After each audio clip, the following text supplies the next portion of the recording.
Welcome back, dear viewers. You're still watching The Breakfast Show live on Nile TV International. It's now time for our first topic of discussion for today, and we're going to be tackling the tourism sector in Egypt and the huge progress that has been made under the leadership of Rani al-Mashad, the energetic tourism minister, as considered by many of those in the field. And also there has been an increase or an influx in the number of tourists coming to Egypt in recent times, and this of course is due to the stability and the positive indicators that the country is showing. And to shed more light on this topic, we're most delighted to be joined here in the studio by Dr. Yahia Abdel, and he's a tourism counselor.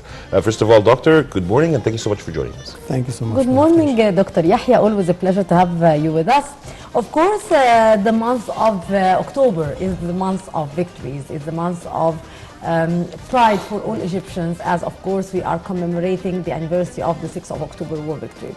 To what extent the October celebrations and the spirit of victory and the spirit of triumph for all Egyptians is reflected positively and is having an impact on the tourism industry? Yes, thank you very much for this very sensitive question, because really the victory, like on October 6, 1973, and of course there's a special tribute to late President Sadat, really it enhances, like the national pride, because, like when Sinai was taken from Egypt, it was like we were like cut off from, continuing like our, economic and national progress. But now since that war, Sinai has been returned to Egypt back, and the Suez Canal was blocked for 9 years. So navigation has been through again for the world navigation, trade and tourism and commerce worldwide. And then we were capable of developing Sinai as a tourist destination. Now we have Sharm el-Sheikh, Dahab, we have Northern Sinai, we have the Red Sea region. The whole region really was not developed for tourism development, but after 1973, we started having like master plans for development with Dr. late Fawad Sultan. So really since that time, Egypt, we have like resorts on the Red Sea, which is, generating like revenues by millions of visitors coming year round. Yes. Also, we have been witnessing in recent years another type of tourism rather than the beach and the summer destinations. We're having exhibitions, conferences, top of the line conferences such as the Youth Forum that was held in Sharm el-Sheikh, also Al Guna Film Festival. Can you tell us how can such events and exhibitions have an impact on the tourism industry? Exactly, some destinations, really major, in attracting conventions, meetings, events, exhibitions, and major cities like Paris, London, Rome, and Barcelona, Madrid. All of these cities, they generate extremely, multi-billion dollars, like Frankfurt, from exhibitions. So Cairo, Zandia, and our resorts, Luxor and Sharm el-Sheikh as well, is becoming like sites for a venue for world destinations. This is one aspect. Again, like in 3 weeks, we are going to have Opera Aida performing at the Queen Hatshepsut Temple, and this is a major event because it's going to be performing for 3 nights with the Association of Orchestra from Ukraine. Yes. So I will take it from here and talking about events and the operas and shows that could be performed in historical and monumental places. How can we promote for this? How can we market properly for a great event such as, of course, Opera Aida, which is back after long years of being held? Well, fortunately, Opera Aida has been performed this is 150 years ago, since the opening of the Suez Canal. So I watched Opera Aida in many, foreign capitals. It's worldwide, part of the repertoires of La Scala Opera. And but being played also in Hatshepsut exactly. Formally, yes. I watched it once at the pyramids. Yes. of the Cupes pyramids, you know, like Giza Plateau. Yeah. So it's a very famous opera because of its association with the Suez Canal, and Giuseppe Verdi, you know, like the composer, you know, like is a world icon as well. So historically, you know, like it has been very attractive, and I watched it even in Los Angeles. It was performed outdoor in San Francisco Opera. So really, it's a repertoire, part of the repertoire of every major, you know, like well-known and documented opera house worldwide. So when you announce about, you know, like it's going to be performed in Egypt, and notably, you know, like in Luxor, which is considered to be the hub of the events of the opera, ancient Thebes. So everybody worldwide will, you know, like line up to enjoy this cultural and musical episode. Yes. Yes, indeed. Dr. Yahia, also the World Economic Forum, a report was published recently by the World Economic Forum ranking Egypt as the 65th country out of 140 in tourism, as a tourism destination.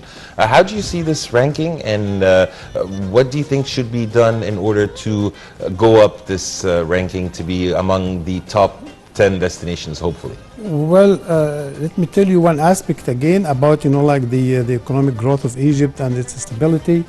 A group of international hotel corporations now are coming back to Egypt to develop each of them like 4 or 5 properties in Cairo and Alamein, the new capital, and Sharm el-Sheikh and Red Sea as well.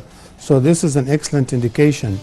In this World Economic Forum, which is Travel and Tourism Competitive Index, Egypt like advanced, you know, like 9 positions from 74 to 69 to 65. But actually still, you know, like we need more advances in this report, you know, like in this activity, because we have to rank ourselves, I mean, like compare ourselves both regionally and globally. Regionally, we have Greece, we have Turkey, we have Cyprus, and we have United Arab Emirates. Greece ranks 25, Emirates 33, Turkey 43, Cyprus 44. The average of these countries is 36. So the natural average for Egypt to be positioned at 36 and not 65. Why? Because, you know, like lots, I mean, it's a very detailed report, and I hope the minister, you know, like and his and her crew, you know, like will spend time on analyzing this. There are 4 major components broken into 14 elements, and the whole items are 90 items. These 90 items, for example, we have the advantages for Egypt, you know, like we rank 3rd for the least inexpensive destination worldwide. Actually, there's no credit for tourism because this is the devaluation of the currency, which would make it affordable for everyone. Again, we have, you know, like the cultural resources, we rank 22. This is due to the, you know, like long history of Egypt, you know, like Pharaonic, Greek, Roman, Coptic, Islamic, and, you know, like contemporary history. So, but one aspect that we're kindly, you know, like in identifying that what can we do to progress more is like the tourist service infrastructure. We rank globally 95. Dubai ranks 22.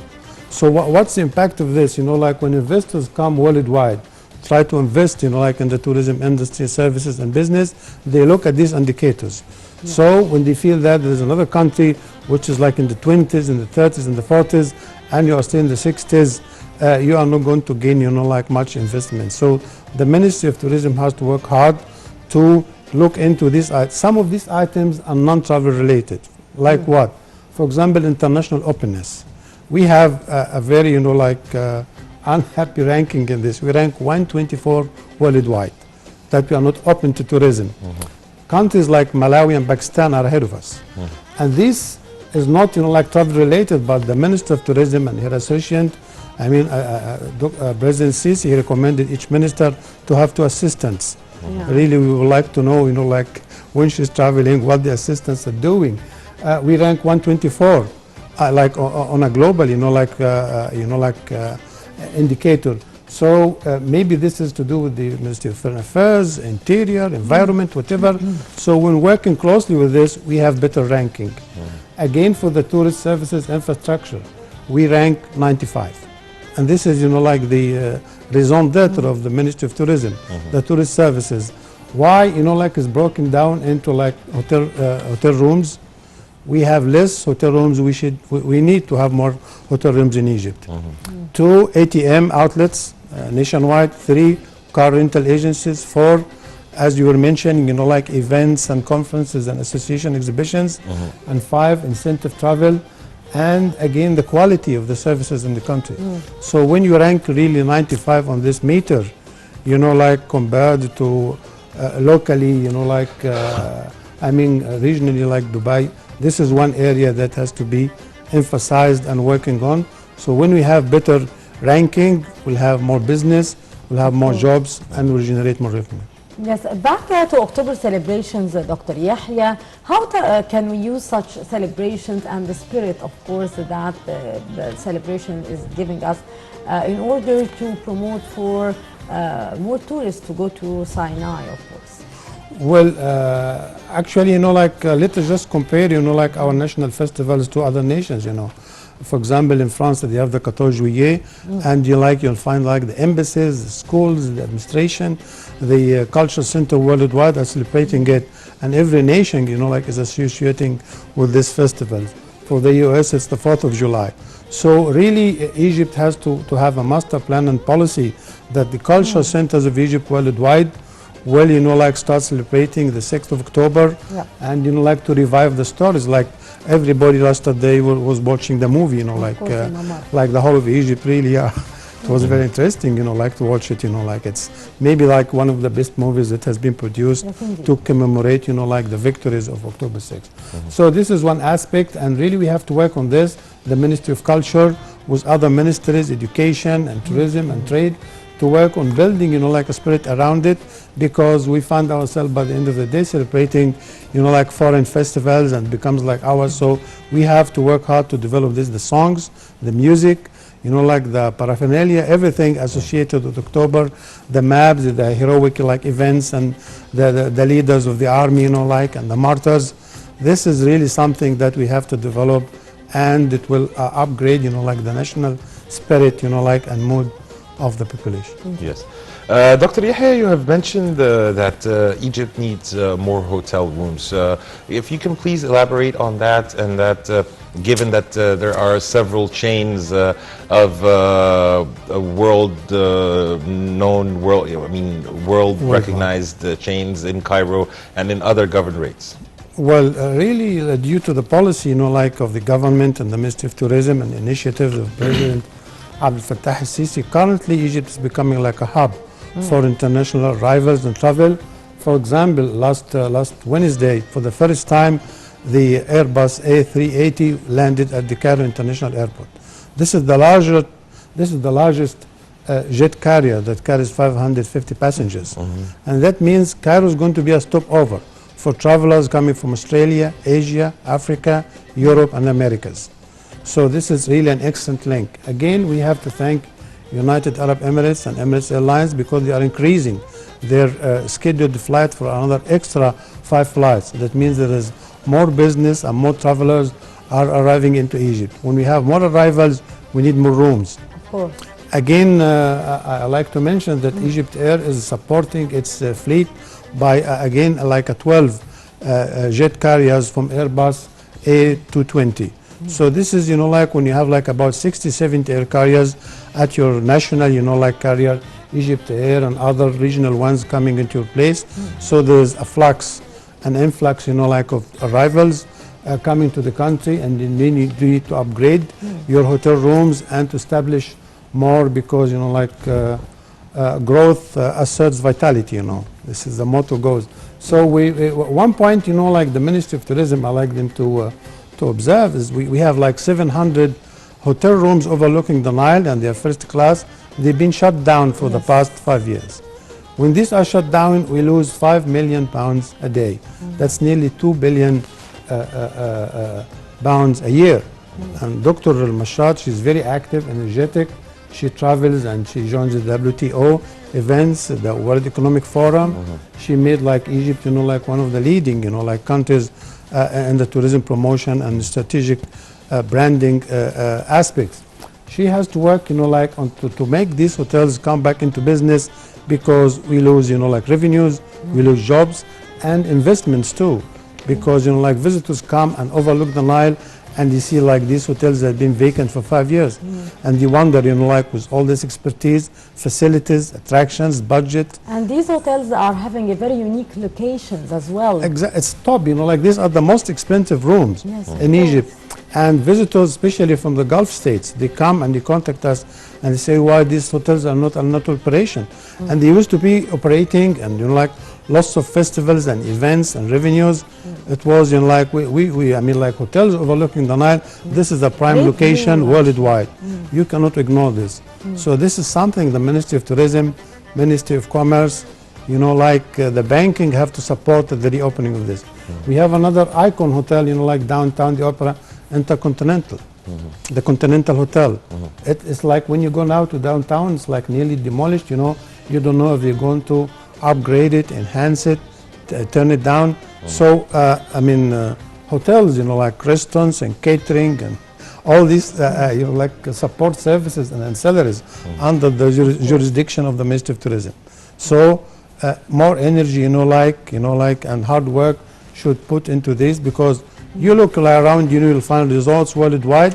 They develop, like Nile cruises, airlines, like when you read about, like the literature worldwide. So we need openings, and we need to attract visitors, like, because when they go to a destination after 2 or 3 years, they like to see more attractions, more facilities, as we've been seeing lately in Egypt. Yes, sir, as of course we are approaching the winter season here. Yes. How to see the occupancy and expectation for the influx of tourists? And do we, since we were talking about the hotels, do we need actually to have more hotels in this beautiful governorate of Aswan? Because we do need the flow there to increase as well. Definitely, yes, especially since Dr. Yaqub established his medical center and his universities, institutions, like Aswan is like, the gateway, like to Africa, and it has been many events, like a symposium has been held over there, especially the one conducted by President Sisi and the African and Arab youth. So really Aswan and Luxor, like the south, is like a natural choice, and we can develop, like more rooms. Apart from that, we have like the Nile cruises, which can be like an addition. And we can develop some ecologically hotels, like to take, like the style and architecture and the spirit of Nubia, which many visitors like to go. Like Hassan Fathi was developing El Golna in the West Bank, like of Luxor. So we need to develop a theme like this. Like for example, we have themes like this in Siwa, in the Oasis. So we need to make like identical, like products. So each governorate and each region in Egypt will have its own cuisine, spirit, music, folklore. This is what like tourists fly for. They don't want to stay like in a 5-star hotel all the time. Yes. Also, Dr. Yahia, do you believe that the major touristic attractions in Egypt are given the proper visibility on the digital platforms and also in foreign media and so on and so forth? Well, I'm glad you mentioned that, because part of the report is called, like online digital demand. It's like each country in the world, they picked 2.8 million keywords. For example, Egypt is what?